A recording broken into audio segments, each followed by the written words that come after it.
गुरु प्यारी सात संगत जी राधा स्वामी जी। परमार्थी साखिया भाग पहला। अटल कानून। जेहा बीजै सो लूणै कर्मा संदड़ा खेत।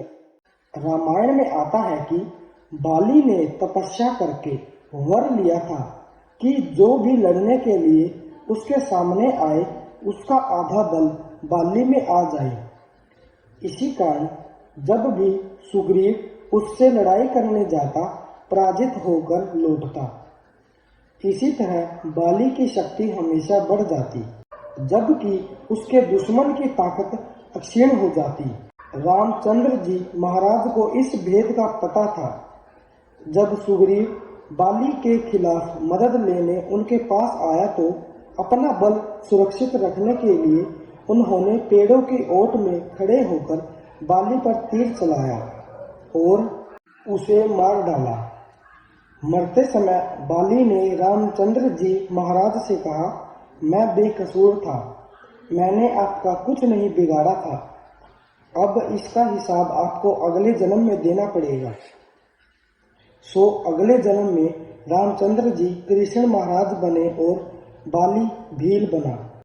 जब कृष्ण महाराज महाभारत के युद्ध के बाद एक दिन जंगल में पांव पर पांव रखकर सो रहे थे तो भील ने दूर से समझा कि कोई हिरण है, क्योंकि उनके पैर पर पद्म का चिन्ह था जो धूप में चमककर हिरण की आंख जैसा लग रहा था। उसने तीर कमान उठाया और निशाना बांधकर तीर छोड़ा जो कृष्ण महाराज को लगा। जब भील अपना शिकार उठाने के लिए पास आया तो उससे अपनी भयंकर भूल का पता चला। दोनों हाथ जोड़कर वह श्री कृष्ण जी से अपने घोर पाप की क्षमा मांगने लगा।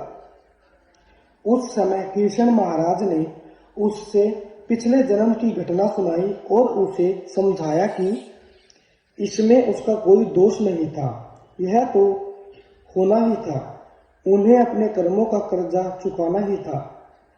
कर्मों का कानून अटल है, कोई भी इससे बच नहीं सकता, अवतारी पुरुष तक भी नहीं। राधा स्वामी जी।